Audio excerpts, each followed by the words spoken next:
It's Nolan. Now, before we get started, make sure y'all hitting that like button. Make sure y'all sharing it on your respective platforms. Let somebody know what we're doing today. Now, let's get into the show.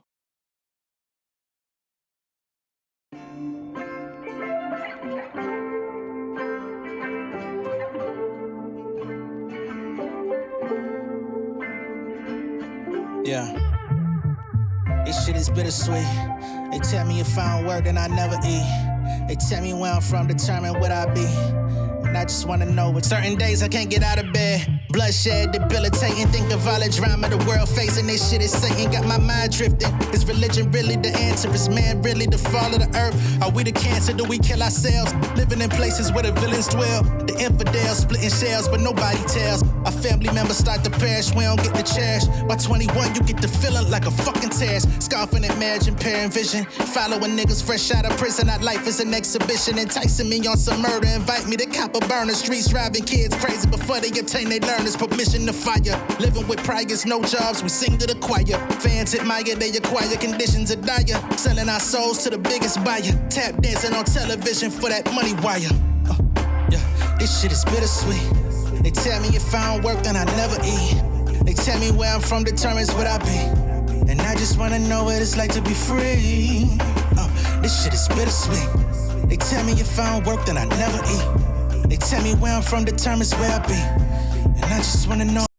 What's going on, beautiful people? It's the kid J Nolan here. Welcome back to another episode of Inside the Industry, your number one source for music, entertainment, commentary, and breakdowns. Hope everybody's doing well out there this evening. That intro song is called Bittersweet. That's from the Family Over Fame album. If you don't have yours yet, feel free to support it in any way that you can, all right? Whether that be buying it directly from me, you can go on Tune Goody. It's in the link of the description. It's also going to be pinned in the comments.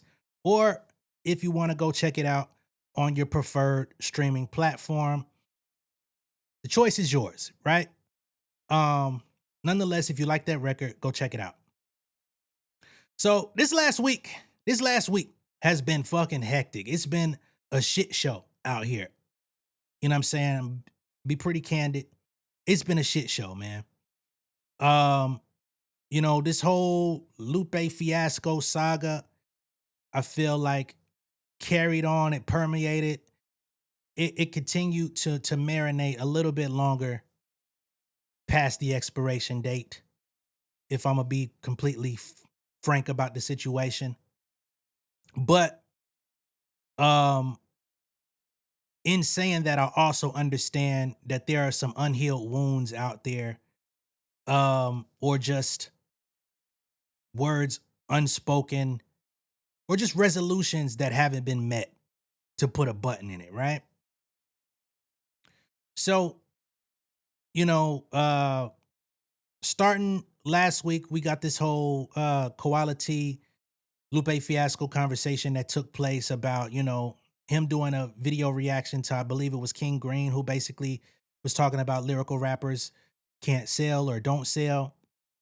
Quality then made his video and said that was the Lupe Fiasco problem or what have you. Basically putting him into the lyric, putting him as the quintessential lyrical rapper, and why lyrical rappers don't sell. He used him as like the prime example, right? All of this stuff is just critique, discourse, discussion about music. But unfortunately, in the midst of all of that, things get messy, right? Lupe took some umbrage with some of the things that were said in the video. They got on a live together, and things that took place over a year ago ended up kind of being reintroduced into the conversation, right? So with that, I gotta say salute to ABSA, because that's like one of the biggest pieces of the conversation. I just watched her video about titled About That Apology. I haven't seen the 2-hour version, but I did see the abridged version. And of course, the elephant in the room, it's not even the elephant at this point, it's just the word on the net. Like, people want to see Lupe Fiasco give her an apology, right? I've stated the whole time from when I originally spoke on the Lupe Absa situation as it pertained to him calling her out of her name. I haven't agreed with that and didn't agree with that. Don't agree with it. You know what I'm saying? Um, I understand Lupe has some resentment towards her about things that happened around his AI situation, but it just don't make no sense to come out here and call her out of her name. And it is what it is, right? I've seen that be a part of the conversation. You also have the prospect of Lupe, joining different people's uh lives or in the chat or what have you, and people feeling attacked or bum rushed when he does that. And others that don't give a damn, like myself, right? Because when I initially did my reaction to the whole situation between himself and Absa, he joined my chat. That's where my interaction with Lupe personally began. So when we get to Koality's conversation or debate or whatever you want to call it, of course, my name ended up coming up. He shouted me out. I appreciate that. And Lupe came out and said, he dissed me. It was crazy work. You know what I mean? It was real sneaky, sexy smoke or whatever. You know what I'm saying? And I put a video out speaking about the situation. And I told y'all in that video that I had reached out to try to have a conversation. I've had that conversation. I'm not going to go into details about that conversation, but I will say we spoke as men and we walked away from it. It was a respectful situation. It wasn't out of line. It wasn't anything like what has been depicted online in other conversations, right? And I see not only myself, but Punch from TDE has had a conversation with Lupe surrounding this opinion about Kendrick Lamar, about who's the best rapper, who's the best lyricist, blase blah. I've stated 100 times over, I don't care who anybody thinks is the best rapper, best lyricist, or whatever. It comes down to opinion, and opinions are formed from a variety of different factors. The shit is unimportant. You know what I'm saying? At the end of the day, I come from rapping. I rapped before I ever got on camera to talk about hip hop. I feel like at any given moment, I will fuck anybody up lyrically. You know what I'm saying? In my heart of hearts. So if another rapper comes out and says I'm the best or I'm better than this one or that one, it don't make no never mind to me. Right? But unfortunately, and this is something I did speak to Lupe about, is when you say these things on a public platform, you know that it comes with a certain amount of scrutiny. People are going to compare, contrast, you know what I'm saying, and come up with their own opinion of who's better or who had the better career, et cetera, et cetera. You know what I mean? I'm not going to get into like intimate details of the conversation because I don't think it's necessary. But basically, his standpoint is, but that don't mean I fuck with it. Right. And I'm like, yo, this existed long before you or I. This is the thing. It's out here. It happens. And you've been in the game long enough to know that this is what comes with it. You know what I'm saying? And basically his stance was, it don't mean that I gotta fuck with it. So I'm going to come out here and I'm gonna protect my name. That's his stance. I'm sure y'all have heard him talk about that stance on numerous platforms over the course of the last week. Right? Um, I put my video out. I was trying to understand what I may have said that could even be taken as a slight or a diss because of my stance of not giving a fuck about so many things. Right? And even in that, I had some people that was like, "Oh, why does it sound like an apology?" Please find the apology in what I had to say. You're not gonna find it, but whatever, right? So we got this whole who's the better MC?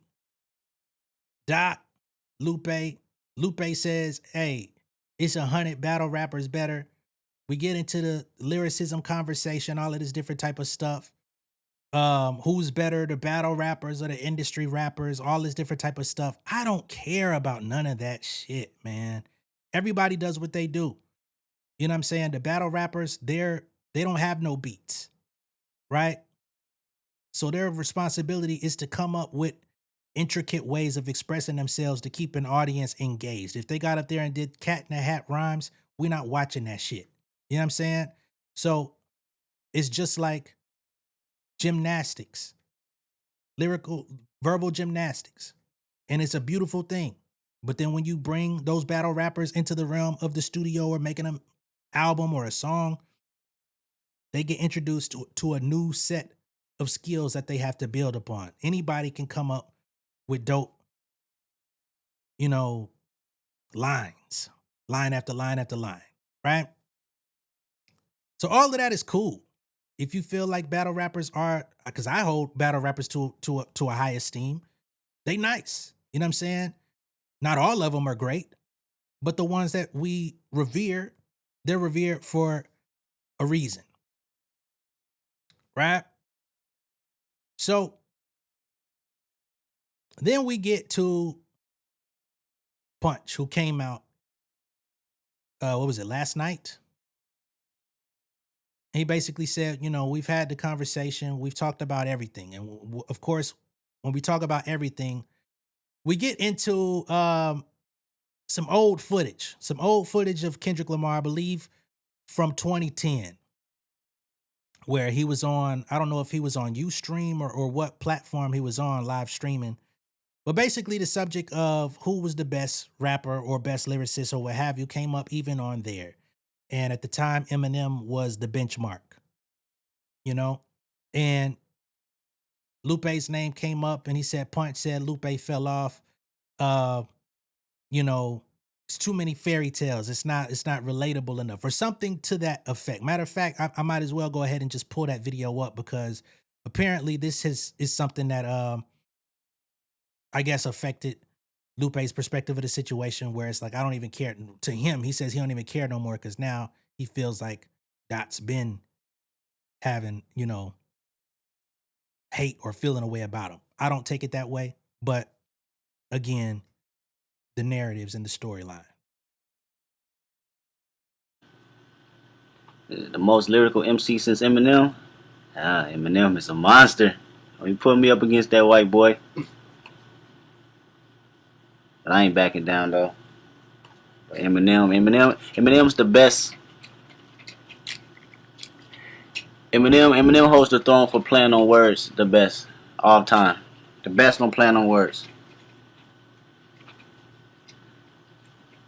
All time. Of all time. Who wanna argue? We still got Lupe. We talking about Eminem here. Eminem plays on words the best of all time. Punch, yeah, Punch. Tell me everything I'm supposed to be saying, Punch. Cause Punch got the shit down to the signs. I'm gonna let y'all see. I'm gonna be the puppet for Punch right now. Pause. Best timing, best play on words.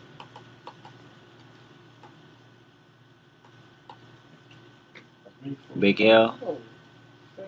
Lupe fell off. I am still Punch says Lupe fell off. Y'all agree? Damn. They killing you, Punch. They say you crazy. Well, Punch. Punch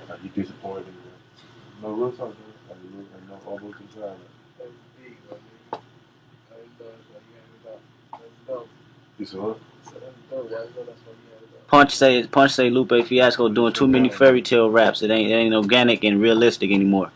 He like frowning at me like, damn, you fucked up, man. Crazy.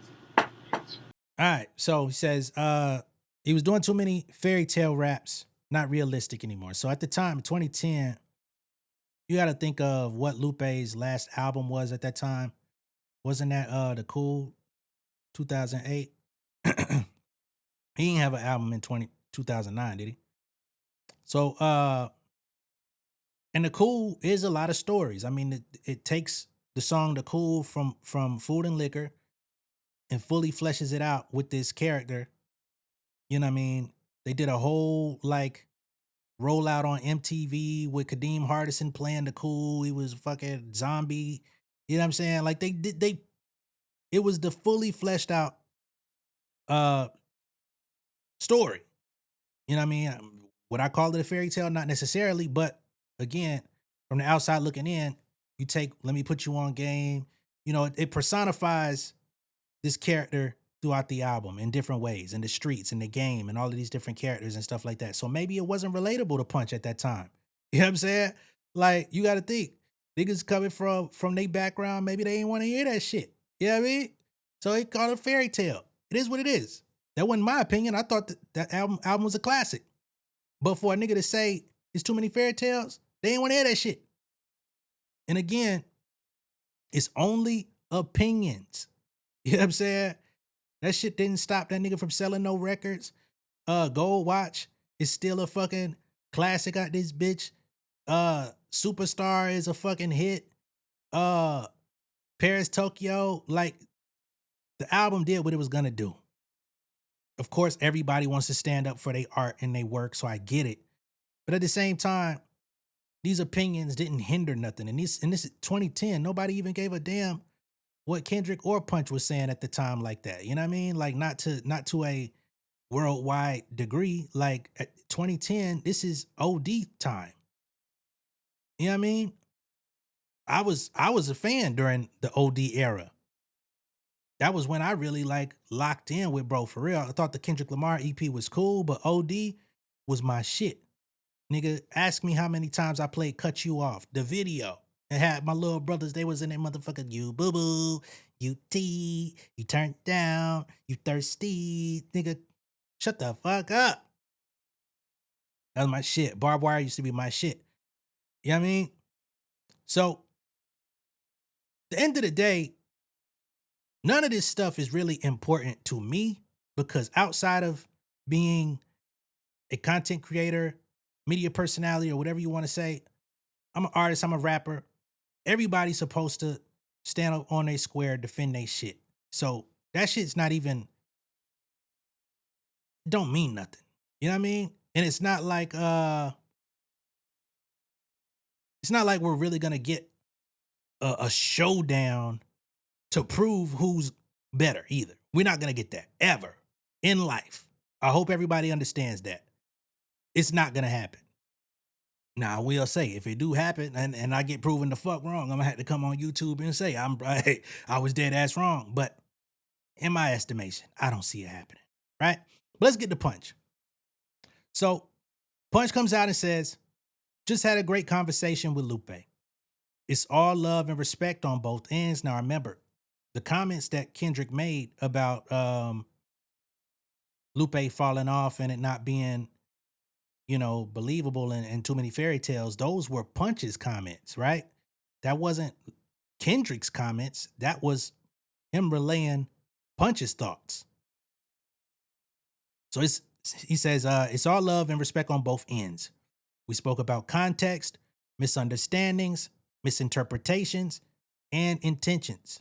Spoke about everything from the Monster Freestyle. Y'all remember the Monster Freestyle where he said he was coming at Lupe Fiasco with Nas, Kanye busted everybody, Jay-Z bust rhymes. Y'all better not bust no more rhymes. I'm gonna start busting y'all ass.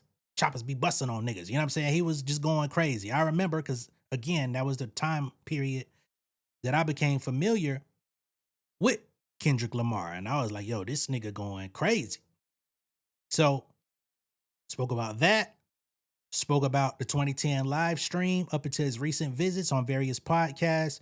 It's no smoke, LOL. Just lighthearted, friendly hip-hop conversation. Everyone relax. Respect the art form, okay? So that's Punch coming out to clear the air. He said, hey, spoke with Lupe. It's no smoke. It's no problem. We covered everything. You know what I'm saying? The whole entire gamut. It's cool. We're moving forward, right? And from what I hear, Lupe says he's not going to be making any more appearances on podcasts or anything like that. The verdict is still yet to be seen on that because he could pop out at any moment. Who knows? But that's where it's supposed to be as of right now. Okay. All things are subject to change, but I do think the closer to the source you can get, the easier it is to let the shit rest. I will say that much. You know what I mean? So according to Punch, it's all water under the bridge. Conversation had. I don't know where Kendrick stands on any of this. We don't know anything about him in particular, where he where he stands. You know what I mean? Do I think that it's possible something could come out of this in terms of when he drops new music in the future? Very possible. It's also very possible that um, when he drops new music again, whenever that may be, even if he doesn't address it, if he says something aggressive or if he says something that even remotely relates to the situation, it'll be perceived as a shot towards Lupe or what have you. And that could even also get Lupe back in the booth and he decided to drop something. But I don't foresee no battle. I don't foresee no final showdown. I just don't see it happening.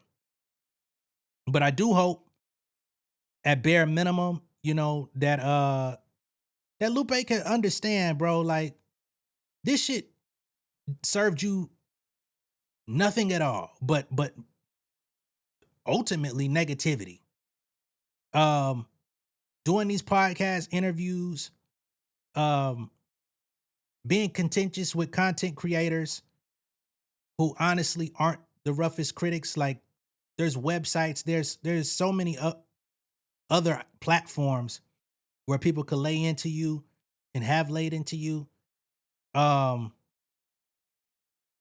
so getting on these podcasts and trying to have a debate about what? You know what I'm saying? Ultimately, like you've accomplished what you've accomplished. You told everybody how much you accomplished. Um, and can't nobody take that away. It happened already. You know what I'm saying? So you shouldn't be out here fighting for your position in nobody's eyes. It's an effort in futility. You know what I'm saying? Your catalog is your catalog. Those that love it, love it. Those that don't care about it, never did, never will. Nothing is going to change from that side of it. The Kendrick Lamar debate on who's better, the theories are what they are. Lupe has super fans that are gonna say, nah, fuck that. He's the greatest lyricist of all time. People that love Kendrick are gonna say, nah, fuck that. It's Dot. Same thing it's always been. Nothing was accomplished in any of this. You know what I'm saying? Ultimately, it just stirred up conversation, which is always, a premium in this profession, in this space. But at the end of the day, I think it did more harm than good. It caused more turmoil than needed. And ultimately, the one person who was literally called out of their name in a disparaging way walked away with no actual closure on that. You know what I'm saying? Not to say that she is expecting it. That would be ABSA. But at the end of the day, man, life goes on.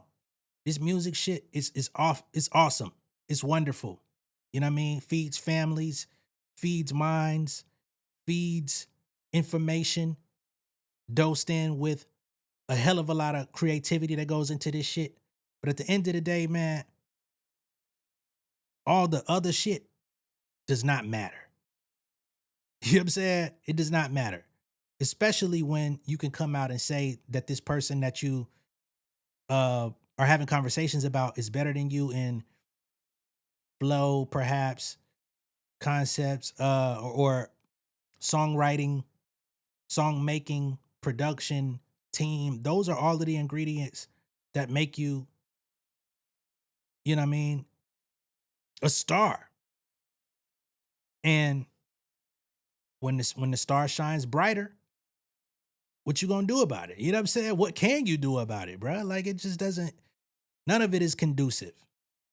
So I do hope that this is the end of it. I hope that, unfortunately, I mean, Punch's word isn't final. People are gonna feel how they feel. Debates are gonna continue because that's debates. That's barbershop talk. That's opinions. Opinions circulate like tornadoes out this bitch. Very large ones. But at the end of the day, these tornadoes ain't really finna ruin nobody's home. They're not finna leave nobody displaced. You know what I'm saying? Like, shit went way longer than needed. And that's been my stance since it really popped off. I expected it to be like a last weekend thing. By Sunday, we would move on. But here it is Friday, finally coming to somewhat of what we think is a conclusion. Not a resolution, but a conclusion. For what? You know? So that's where I stand on this whole thing. I know some people were wondering. I'm good. I ain't tripping on nothing. I wasn't tripping on nothing to begin with. You know what I'm saying? Still going to continue to do what I do. Been doing what I do. And that's what it is. You know what I'm saying? Because I'm super respectful to everyone at the end of the day. We're going to joke. We always going to joke. We're going to have fun. But all the extra shit, that's when shit is no longer fun. And count me out when it ain't. You know what I'm saying? So that's where we at with it, man. Let me know what y'all think of all this down below in the comments. Be sure to like and share this video. If this is your first time seeing me on YouTube, go ahead and subscribe to the channel. Become an insider. I will catch y'all on the next one. Y'all be good out there, man. Peace.